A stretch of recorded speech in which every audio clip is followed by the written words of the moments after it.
माननीय हमारे बहुत ही सम्मानित सीनियर सदस्य भी हैं, आदरणीय मुन्ना सिंह चौहान जी ने हल्द्वानी के बनभूलपुरा क्षेत्र का जिक्र करा और उसके बाद आपने जो, मैंने सही सुना तो आपने कुछ क्या भाषण नरक,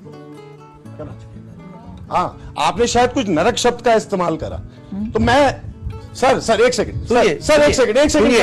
सुनिए एक सेकंड बिल्कुल नरक कहूंगा जिसमें जब आप ट्रेन के बेड में जाते हैं सर तो घरों के पर्दे रेलगाड़ी की खिड़कियों से लटकते फिरें और ये सिस्टमैटिक तरीके से हुआ है। हमारा रिकॉर्ड कर रहा हूं इस बात को, ये एक एजेंडे के तहत बसाए गए हैं।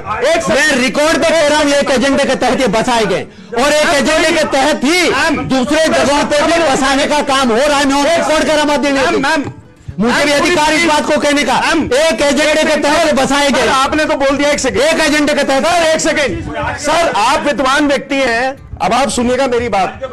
पलायन होकर सारा कुमाऊं ट्रैक पे क्या उचित है भाई? सर क्या मतलब है sir? Why not at a safe distance from the railway track? Sir, why not at a safe distance from the railway track? एक सेकंड सर, क्या मतलब है इसका? सर एक सेकंड सर, बिल्कुल इसे ही नरक कहते हैं। एक सेकंड क्या? एक सेकंड सर, तो कानून के हमने बोरे बिस्तर बांध करके नहीं रख दिया।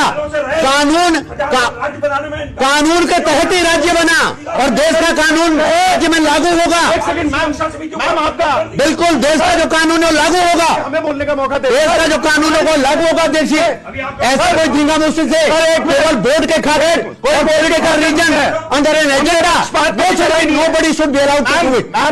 मैं एक सेकंड मैम, देखिए पूरा कुमाऊं पलायन करके हल्द्वानी आता है। हर दिन जो कालाडूंगी विधानसभा है, विशेषतः जो कालाडूंगी विधानसभा है, वहां पे लोग जो रिटायर्ड लोग हैं, वैध तरीके से रहना चाहिए सर। वैध तरीके से रहने वालों के ऊपर कोई बात नहीं है। अवैध सेटलमेंट की बात कर रहा हूं अध्यक्ष जी। वेरी लॉट, देखिए सवाल यही होता है अध्यक्ष जी, जब हम लीगल और इलीगल के बीच में भेद करना बंद कर देते हैं, बात कर रहे हैं इलीगल काम करने वाले बात कर रहे हैं, प्रोत्साहन मिलता है। घर बनाना इलीगल है, किसी का घर बनाना जमीन पर करके जबरदस्ती डेरा डाल देना लीगल नहीं है। सदी नगर निगम, नगर पालिका, नगर पंचायत, इस उत्तराखंड में 80% लोग नजूल पे वास करते हैं। 80%। अरे नजूल पे होना अलग बात है भाई। रेलवे की जमीन पे, सरकारी जमीन पे डेरा डालना अलग बात है। कानून मुझे मत बताइए आप इस बात को। बैठिए, सरकारी जमीन पे कब्जा करना अलग बात है, सबका बैठे से भाई जमीन पे कब्जा करना अलग बात है। माननीय सदस्य बोल रहे हैं, का योगदान है। माननीय सनातन धर्म सिखाता है सर्वधर्म संभाव वसुधैव कुटुंबकम। अरे बोलिए माननीय सदस्य शहजाद जी, बोलिए आप, बोलिए धर्म एक समुदाय। बैठ जाइए माननीय सदस्य, बैठ जाइए। एक पोलिंग बूथ से वोट पड़ा, इसमें फिर देश पोलिंग भवन की हम नहीं अफोर्ड करते। बहुत सीधर हमारे लीडर है। Uttarakhand is for the people of Uttarakhand. हम उसमें कोई मैदान पहाड़ की बात नहीं कर रहे, लेकिन उत्तराखंड उत्तराखंडियों के लिए है। देखिए वो लोग सबसे पुराना समुदाय हल्द्वानी का, एक सेकंड, सबसे पुराना समुदाय हल्द्वानी का पंजाब है, योगदान 200 साल से। बैठ जाइए, बैठिए। अध्यक्ष आप कह रहे हैं ऐसी बात है, कोई समुदाय की बात करी। बैठ जाइए भाई, पूरे डिबेट के अंदर हमने कोई समुदाय की बात करी। मैं तो ये कह रहा हूँ उत्तराखंड के लोग रहेंगे ना, या एक एजेंडे के तहत लाकर के लोग 80% पॉपुलेशन नजूल पे वास कर रही है। नगर पंचायत, नगर पालिका, नगर निगम पे 80% इस प्रदेश की। बताइए आप, या तो आज रजत जयंती घोषणा कर दीजिए, दे दीजिए सबको मालिकाना हक। एक पूरे प्रदेश की जनता धन्यवाद उत्तराखंडियों के लिए है, सम्मान करते हैं। क्या इस बात में भी कोई शक है?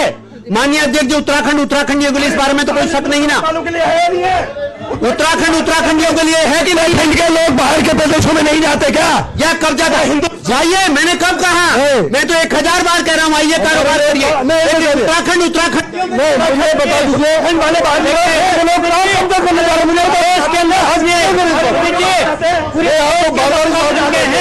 लेकिन वो खरीदी हुई जमीन पे रहते हैं।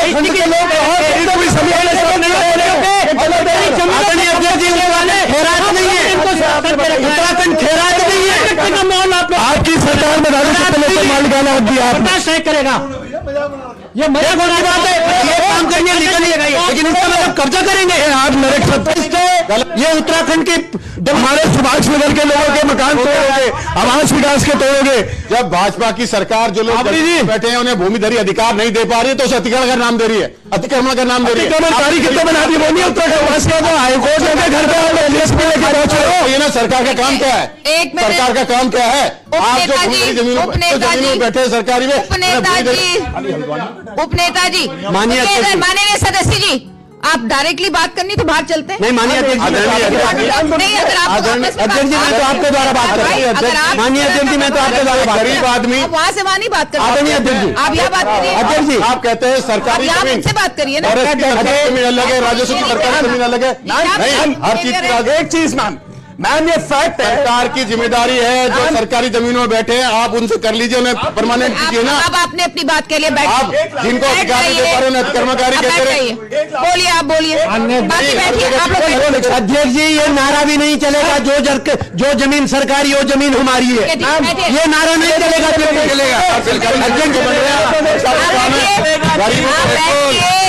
माननीय सदस्य आप बैठ जाइए, अब आप बैठ जाइए। गरीबों को मैं सिर्फ सुमित देश को समय दे रही हूँ। मैं एक चीज फिर से ध्यान आकर्षित करता हूं, 80% आबादी जो मैक्सिमम आबादी नगर पालिका, नगर पंचायत, नगर निगम में इस प्रदेश में रहती है वो सरकारी अथवा नजूल भूमि पर वास करती है।